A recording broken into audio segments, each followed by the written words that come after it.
ಶ್ರೀ ಗುರುಭ್ಯೋ ನಮಃ. ಹರಿ ಓಂ. ಆ ಗಜಾನನ ಪದ್ಮಾರ್ಕಂ ಗಜಾನನ ಮಹರ್ನಿಶಂ ಅನೇಕದಂತಂ ಭಕ್ತಾನಾಂ ಏಕದಂತಂ ಉಪಾಸ್ಮಹೇ. ಗಜಾನನಂ ಭೂತಗಣಾದಿಸೇವಿತಂ ಕಪಿಸ್ತಜಂಬೋ ಫಲಸಾರಭಕ್ಷಿತಂ ಉಮಾಸುತಂ ಶೋಕ ವಿನಾಶಕಾರಣಂ ನಮಾಮಿ ವಿಘ್ನೇಶ್ವರ ಪಾದಪಂಕಜಂ. ಶ್ರೀ ಶ್ರೀ ಉತ್ತರಾಧಿಮಠಾಧೀಶರಾದ ಸತ್ಯಾತ್ಮತೀರ್ಥ ಶ್ರೀಪಾದಂಗಳವರ ಪಾದಕಮಲಗಳಲ್ಲಿ ಭಕ್ತಿ ಪುರಸ್ಸರವಾದ ಸಾಷ್ಟಾಂಗ ನಮಸ್ಕಾರಗಳನ್ನು ಮಾಡುತ್ತಾ ಗಣಪತಿಯ ಆಚರಣೆ ಏಕೆ, ಹೇಗೆ, ಅದರ ಮಹತ್ವವನ್ನು ನಾವು ತಿಳಿದುಕೊಳ್ಳೋಣ. ಗಣಪತಿಯ ಹಬ್ಬ ಇದೊಂದು ರಾಷ್ಟ್ರೀಯ ಹಬ್ಬ. ಎಲ್ಲ ರಾಜ್ಯಗಳಲ್ಲಿ ಆಚರಣೆಯನ್ನು ಮಾಡ್ತಾರೆ. ಬಾಲಕರಿಂದ ಹಿಡಿದುಕೊಂಡು ಮುದುಕರ ತನಕ ಕಣ್ಣಿನಿಂದ ನೋಡುವ ಹಬ್ಬವೇ ಇದೊಂದು ಗಣಪತಿಯ ಹಬ್ಬ. ಅದರ ಅಂದ ಚಂದ ಕಣ್ಣಿಗೆ ಕಾಣುವ ಸಡಗರದ ಹಬ್ಬವೇ ಈ ಗಣಪತಿಯ ಹಬ್ಬ. ಅಂತಹ ಗಣಪತಿಯ ಹಬ್ಬವನ್ನು ಯಾವ ಮಾಸದಲ್ಲಿ ಮಾಡಬೇಕು, ಯಾವ ತಿಥಿಯಲ್ಲಿ ಮಾಡಬೇಕು, ಎಷ್ಟು ನಮಸ್ಕಾರಗಳ ಮಾಡಬೇಕು, ಇದರ ಹಿನ್ನೆಲೆ ಏನು ಎಂಬುದನ್ನು ನಾವು ಸ್ವಲ್ಪ ಚಿಂತನೆಯನ್ನು ಮಾಡೋಣ. ಭಾದ್ರಪದ ಮಾಸದ ಶುಕ್ಲ ಪಕ್ಷದ ಚತುರ್ಥಿ ತಿಥಿಯಲ್ಲಿ ವರಸಿದ್ಧಿ ವಿನಾಯಕನನ್ನು ನಾವು ಪೂಜೆ ಮಾಡುತ್ತೇವೆ. ಆ ಗಣಪತಿಯನ್ನು ಏನೆಲ್ಲ ಹೆಸರು ಕರೀತಾ ಇದ್ದಾರ್ರಿ? ವಿನಾಯಕ, ವಿಘ್ನೇಶ್ವರ, ವಿಘ್ನ ನಿವಾರಕ, ಸಂಕಟಹರ, ಸಂಕಟ ಮೋಚನ, ಹೀಗೆ ನಾನಾ ಹೆಸರುಗಳಿಂದ ಆ ಗಣಪತಿಯನ್ನು ಕರೀತಾರೆ. ಆ ವಿಘ್ನೇಶ್ವರ ನಮ್ಮಗಳ ವಿಘ್ನಗಳನ್ನು ಪರಿಹಾರ ಮಾಡಿ ಸಂಸಾರದಲ್ಲಿರುವ ಆಪತ್ತು, ವಿಪತ್ತು, ಹೊತ್ತು, ಕುತ್ತುಗಳ, ಸಂಕಟಗಳ ಸರಮಾಲೆಗಳನ್ನು ದೂರ ಮಾಡುವ ಆ ಸಂಕಟಹರಣ ಅನುಗ್ರಹ ನಮ್ಮ ಮೇಲೆ ಸದಾ ಇರಲಿ ಎಂಬುದಾಗಿ ನಾವು ತಿಳಿದು ಆ ಗಣಪತಿಯ ಪೂಜೆಯನ್ನು ನಾವೆಲ್ಲರೂ ಸೇರಿಕೊಂಡು ಒಕ್ಕಟ್ಟಾಗಿ ಮಾಡಲೇಬೇಕು ಎಂಬ ಹಬ್ಬದ ವೈಶಿಷ್ಟ್ಯದ ಒಂದು ಭಾದ್ರಪದ ಮಾಸದ ಗಣಪತಿ ಪೂಜೆಯನ್ನು ನಾವು ಮಾಡಲೇಬೇಕು ಅಂತ ನಾವು ತಿಳಿಯೋಣ. ಮನುಷ್ಯನಿಗೆ ಎಷ್ಟೋ ವಿಘ್ನಗಳು ಬರುತ್ತಾವ್ರಿ. ಷಡ್ಬಲ ದೇವತೆಗಳಾದ ಆಮೋದ, ಪ್ರಮೋದ, ಸುಮುಖ, ದುರ್ಮುಖ, ವಿಘ್ನಕರ್ತ, ವಿಘ್ನಹರ್ತ,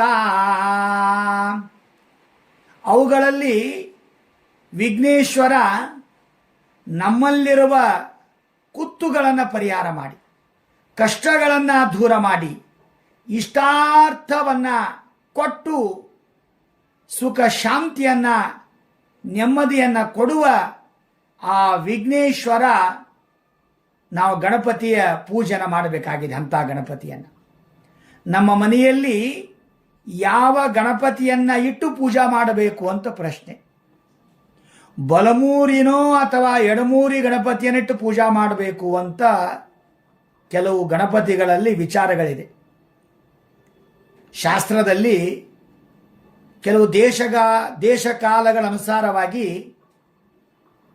ಕೆಲವು ಕಡೆ ಬೆಳ್ಳಿ ಗಣಪತಿ ಇಟ್ಟು ಆರಾಧನೆ ಮಾಡ್ತಾರೆ, ಕೆಲವು ಕಡೆ ಮಣ್ಣಿನ ಗಣಪತಿ ಆರಾಧನೆ ಮಾಡ್ತಾರೆ. ಇಲ್ಲಿ ಬಲಮೂರಿನೋ ಅಥವಾ ಎಡಮೂರಿನೋ ಅಂತ ಪ್ರಶ್ನೆ. ಎಡಮೂರಿ ಗಣಪತಿಯನ್ನಿಟ್ಟು ಆರಾಧನೆಯನ್ನು ಮಾಡಬೇಕು ಅಂತ ಶಾಸ್ತ್ರ ಹೇಳ್ತಾ ಇದೆ ನಮಗೆ. ಆ ಎಡಮೂರಿಯ ಗಣಪತಿಯನ್ನು ಇಟ್ಟು ಕೂತ ಗಣಪತಿಯನ್ನು ಇಟ್ಟು ಪೂಜಾ ಮಾಡಬೇಕು. ಎದ್ದು ನಿಂತದ್ದಲ್ಲ, ಏನೇನೋ ಹಿಡಿದದ್ದಲ್ಲ.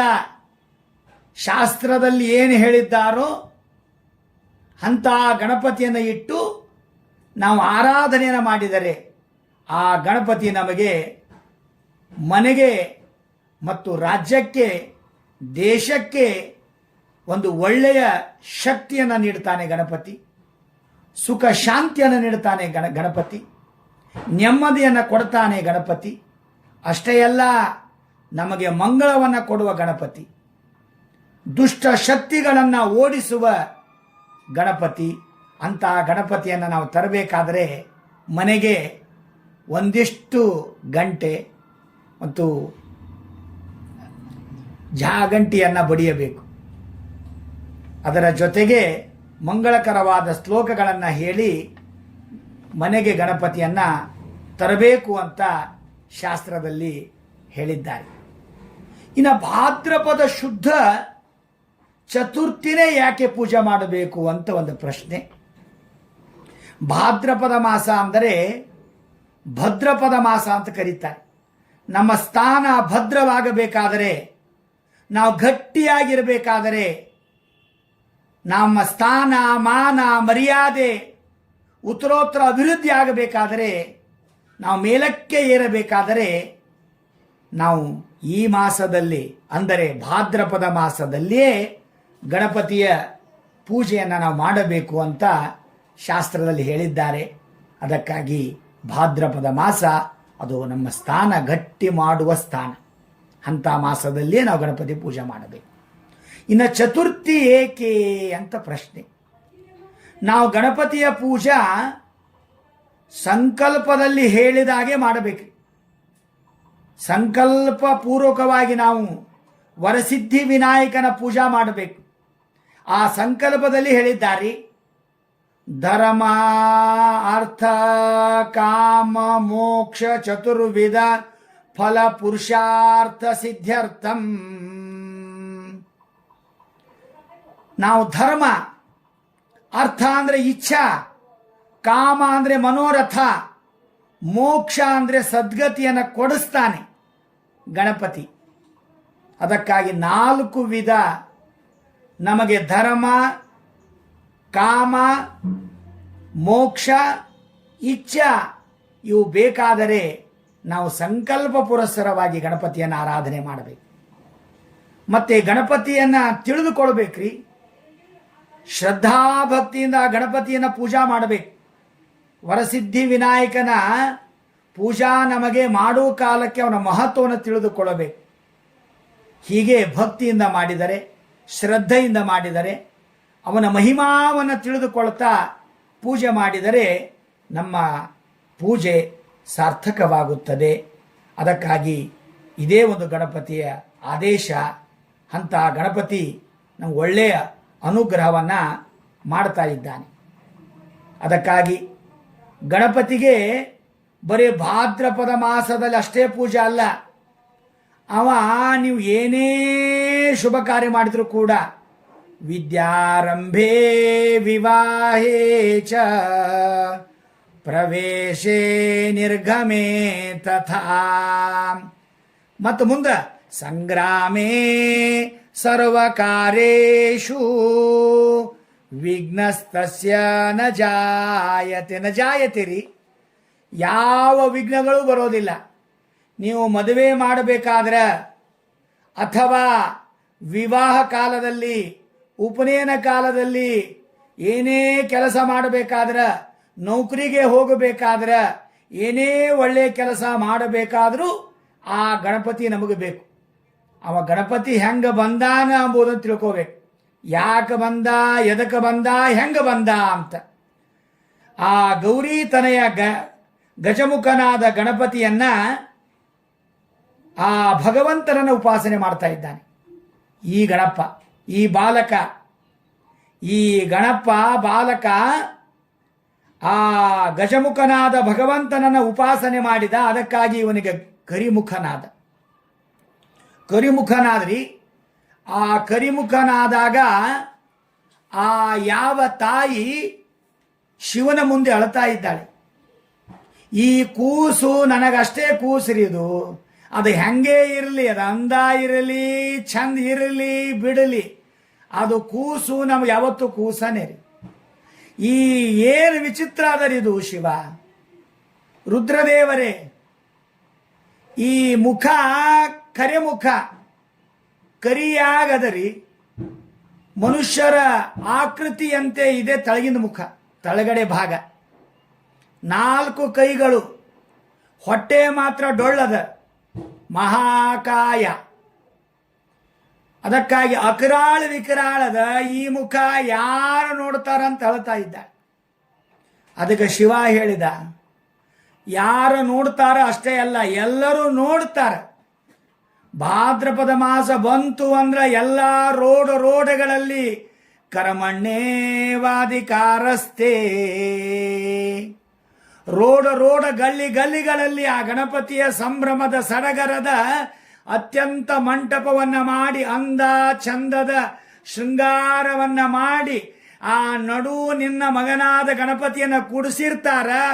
ಆ ಚಂದ ನೋಡಿಕೊಂಡು, ವೈಭವನ ನೋಡಿಕೊಂಡು ಹುಡುಗರು ನೋಡ್ತಾ ಕುಣಿಯುತ್ತಾ ಕುಪ್ಪಳಿಸುತ್ತಾ ನಿನ್ನ ಮಗನನ್ನ ನೋಡ್ತಾರ. ಅದಕ್ಕಾಗಿ ಆ ಗಣಪತಿ ಎಲ್ಲರೂ ನೋಡ್ತಾರಂತ ವರ ಕೊಟ್ಟುಬಿಟ್ಟು ನೋಡ್ರಿ. ಅದಕ್ಕಾಗಿ ಗೌರಿಗೆ ಅವತ್ತು ಸಂತೋಷ ಆಯ್ತು. ಅದಕ್ಕಾಗಿ ಗಣಪತಿಯನ್ನ ನಮ್ಮ ಎಲ್ಲ ಹಬ್ಬಗಳಲ್ಲಿ, ಎಲ್ಲ ಪೂಜೆ ಪುನಸ್ಕಾರಗಳಲ್ಲಿ ಅಂತಹ ಗಣಪತಿಯ ಆರಾಧನೆಯನ್ನು ನಾವು ಅವಶ್ಯವಾಗಿ ಮಾಡಬೇಕು.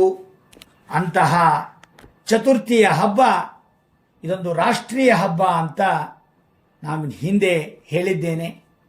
ಎಲ್ಲ ರಾಜ್ಯಗಳಲ್ಲಿ ಭಕ್ತಿಯಿಂದ ಪೂಜೆ ಮಾಡುತ್ತಾರೆ. ಇನ್ನು ಕೆಲವು ಕಡೆ ಗಣಪತಿಯನ್ನ 21 ಯಾಕೆ ಅಂತ, 21 ಮೋದಕ, 21 ಹೋಳಿಗೆ, 21 ಒಬ್ಬಟ್ಟು, 21 ನಮಸ್ಕಾರ, ಹೀಗೆ ಎಲ್ಲ 21 ಯಾಕೆ ಅಂತ ಪ್ರಶ್ನೆ. ಇದೊಂದು ಕನ್ನಡದಲ್ಲಿ ಒಂದು ಹಳೆಯ ಸಂಗೀತದ ಭಂಗಿ ಒಳಗ ಒಬ್ಬ ಕನ್ನಡದ ಕವಿ ಹೇಳ್ತಾ ಇದ್ದಾನ್ರಿ, ಬೆನಕ ಬೆನಕ ಏಕದಂತ. ಹೀಗೆ ಕೊನೆಯಲ್ಲಿ ಒಪ್ಪುವ ವಿಘ್ನೇಶ್ವರ ನಿನಗೆ 21 ನಮಸ್ಕಾರಗಳು. 21 ಯಾಕೆ ಅಂದರೆ 21 ಗಣಪತಿ ಆಕಾಶ ತತ್ವಾಭಿಮಾನಿ ದೇವತ, 21ನೆಯ ಕೊನೆಯ ಅಭಿಮಾನಿ ದೇವತ. ಹೀಗೆ ಕೊನೆಗೆ ನಮಸ್ಕಾರ ನಾವು ಮಾಡಿದರೆ 21 ತತ್ವಕ್ಕೂ ನಮಸ್ಕಾರ, 21 ದೇವತೆಗಳಿಗೂ ನಮಸ್ಕಾರ. ಅದಕ್ಕಾಗಿ 21 ಗರಿಕೆ ಅಥವಾ ಕರಿಕೆ, ಮೋದಕ, 21 ನಮಸ್ಕಾರಗಳನ್ನ ಊಟಾಬಸಿ ಅಂತಂದ್ರೆ ಎರಡೂ ಕಿವಿಗಳನ್ನ ಹಿಡಿದುಕೊಂಡು ಕತ್ರೆ ಆಕಾರವಾಗಿ ತಳಗ ಮ್ಯಾಲ ಹಿಂಗೆ 21 ನಮಸ್ಕಾರವನ್ನ ಗಣಪತಿಯನ್ನ ನೋಡತ್ತಾ ನಾವು ನಮಸ್ಕಾರ ಮಾಡಿದ್ರೆ ಇದೊಂದು ಯೋಗ ಆಗ್ತದ, ಇದೊಂದು ಆರೋಗ್ಯ ಸಿಗುತ್ತದ. ಗಣಪತಿಯನ್ನ ನೋಡಿದರೆ ನಮ್ಮಲ್ಲಿರುವ ಕಷ್ಟಗಳು ದೂರವಾಗುತ್ತವೆ. ಅದಕ್ಕಾಗಿ 21 ನಮಸ್ಕಾರ, 21 ಮೋದಕಗಳನ್ನ ನಾವು ದೇವರಿಗೆ ಕೊಟ್ರೆ ನಮಗೆ ಅನಂತ ಮಡಿಯನ್ನಾಗಿ ಮಾಡಿ ಆ ಗಣಪತಿ ನಮಗೆ ಆಯುಷ್ಯ, ಆರೋಗ್ಯ, ತಿನ್ನಲಿಕ್ಕೆ ಅನ್ನವನ್ನು ಕೊಡ್ತಾನೆ. ಅದಕ್ಕಾಗಿ ಗಣಪತಿಯ ಆರಾಧನೆಯನ್ನ ನಾವು ಅವಶ್ಯವಾಗಿ ನಾವು ಮಾಡಲೇಬೇಕು ಅಂತ. ಮತ್ತೆ ಗಣಪತಿ ಬೇಗನೆ ವರ ಕೊಡ್ತಾನ್ರಿ. ಇನ್ನು ಎಲ್ಲ ದೇವತೆಗಳು ವಿಚಾರ ಮಾಡಿ, ಪರೀಕ್ಷೆ ಮಾಡಿ, ಎಲ್ಲ ನೋಡಿ, ಪ್ರಮಾಣ ಮಾಡಿ, ವಿಚಾರವನ್ನ ಮಾಡುತ್ತಾ ವರ ಕೊಡ್ತಾರೆ. ಈ ಜನ್ಮದಲ್ಲಾದ್ರೂ ಕೊಡ್ತಾರೆ ಅಥವಾ ಮುಂದಿನ ಜನ್ಮದಲ್ಲಿ ಕೊಡ್ತಾರೆ, ಅತಿ ಮುಂದಿನ ಜನ್ಮದಲ್ಲಾದ್ರೂ ಕೊಟ್ಟೇ ಕೊಡ್ತಾರೆ. ಅದರ ಪರೀಕ್ಷೆ ಮಾಡಿ ಕೊಡ್ತಾರೆ. ಆದ್ರೆ ಗಣಪತಿ ಹಂಗಲ್ಲ. ಅವ ನೀವು ಬೇಗನೆ ಭಕ್ತಿಯಿಂದ ಬೇಡಿಕೊಂಡ್ರೆ, ಶ್ರದ್ಧೆಯಿಂದ ನಾವು ಪ್ರಾರ್ಥನೆ ಮಾಡಿದ್ರೆ ಅದಕ್ಕಾಗಿ ಭಗವಂತ ಗಣಪತಿ ಬೇಗನೆ ವರ ಕೊಡ್ತಾನೆ. ಅದಕ್ಕಾಗಿ ಅವನಿಗೆ ಗಣಪತಿಗೆ ಕ್ಷಿಪ್ರ ಪ್ರಸಾದ ಅಂತ ಕರೀತಾ ಇದ್ದ. ಅಂತ ಭಗವಂತ ಗಣಪತಿಗೆ ಎಷ್ಟು ಕೈಗಳವರಿ? 2 4 ಅಂತಲ್ಲ, 4 ಅವರಿ. ಒಂದು ಕೈಯಾಗ ಧರ್ಮದ ಪಾಶ, ಇನ್ನೊಂದು ಕೈಯಾಗ ಅತ್ಯಂತ ಯೋಗ್ಯವಾದಂತಹ ಒಂದು ಹಲ್ಲು ಹಿಡ್ಕೊಂಡಿದ್ದಾನೆ. ಅಹಂಕಾರ ತತ್ವವನ್ನು, ಅಹಂಕಾರವನ್ನು ಬಿಡಿಸುವುದಕ್ಕಾಗಿ, ಅಹಂಕಾರದಿಂದ ಇದ್ದರೆ ಅವರನ್ನು ತಳಗಿಳಿಸುವುದಕ್ಕಾಗಿ. ಇನ್ನೊಂದು ಅಂಕುಶ, ನಿನ್ನ ಕಾಮಕ್ಕೆ ಅಂಕುಶ ಇರಲಿ ಅಂತ. ನಾಲ್ಕನೇದು ಅಭಯಪ್ರದ, ಮೋಕ್ಷವನ್ನು ಕೊಡಿಸುತ್ತಾನೆ. ಹಿಂಗ ಗಣಪತಿ 4 ಕೈಗಳಿಂದ ಒಂದೊಂದು ಅಭಯವನ್ನು ಹಿಡಿತಾ ನಮ್ಗೆ ಅನುಗ್ರಹವನ್ನು ಮಾಡ್ತಾ ಇದ್ದಾನೆ. ಅಂಥ ಗಣಪತಿಯನ್ನು ಎಷ್ಟು ದಿವಸ ಇಡೋದ್ರಿ? 1 ತಿಂಗಳು, ವರ್ಷ, 10 ವರ್ಷ? ಗಣಪತಿಯನ್ನು ಸಂಪ್ರದಾಯದಂತೆ 1 ಆಗಲಿ, 5 ಆಗಲಿ, 7 ಆಗಲಿ, 9 ಆಗಲಿ, 11 ಆಗಲಿ ಅವರ ಸಂಪ್ರದಾಯದಂತೆ ಪೂಜೆ ಮಾಡಬೇಕು. ಪ್ರಾಣ ಪ್ರತಿಷ್ಠೆ ಮಾಡಿ ಷೋಡೋಪಚಾರ ಪೂಜೆ ಮಾಡಿಕೊಂಡು ಹೀಗೆ ಗಣಪತಿಯನ್ನು ನಾವು ಕಳಿಸ್ತಕ್ಕಂಥ ಸಂಪ್ರದಾಯ ಕೂಡ ಹೇಳಿದ್ದಾರೆ.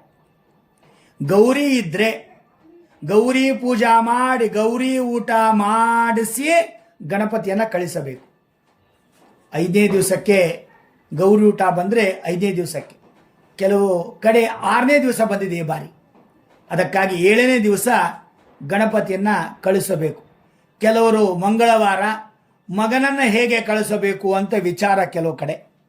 ಹಾಗೇನು ಹೇಳಿಲ್ಲ ಶಾಸ್ತ್ರದಲ್ಲಿ, ಅದು ತನ್ನ ಮನೆಗೆ ತಾನೇ ಹೋಗ್ತಾ ಇದ್ದಾನೆ. ಅದಕ್ಕಾಗಿ ಗಣಪತಿಯನ್ನು ನಾವು ಮಂಗಳವಾರ ದಿವಸ 7ನೇ ದಿವಸಕ್ಕೆ ಗೌರಿ ಊಟ ಆದ ಮೇಲೆ ಅದು ಮಂಗಳವಾರ ಬಂದರೂ ಸರಿ ಕಳಿಸಬಹುದು ಅಂತ ಶಾಸ್ತ್ರದಲ್ಲಿ ಹೇಳಿದ್ದಾರೆ. ಅದಕ್ಕಾಗಿ ಅಂತಹ ಗಣಪತಿಯನ್ನು ನಾವು ಪೂಜಾ ಮಾಡಿದರೆ ಆ ದೇಶಕ್ಕೆ ಒಂದು ಒಕ್ಕಟ್ಟು ಬರ್ತದೆ, ನಮಗೆ ಸುಖ ಶಾಂತಿ ನೆಮ್ಮದಿ ದೊರೀತಾ ಇದೆ. ಅದಕ್ಕಾಗಿ ಎಲ್ಲರಿಗೂ ಆ ಗಣಪತಿ ವಿದ್ಯೆ, ಆಯುಷ್ಯ, ಆರೋಗ್ಯ, ಐಶ್ವರ್ಯ ಕೊಟ್ಟು ಕಾಪಾಡಲಿ ಅಂತ ಪ್ರಾರ್ಥಿಸೋಣ. ಇಷ್ಟೇ ಸಾಕು. ಶ್ರೀ ಕೃಷ್ಣಾರ್ಪಣಮಸ್ತು.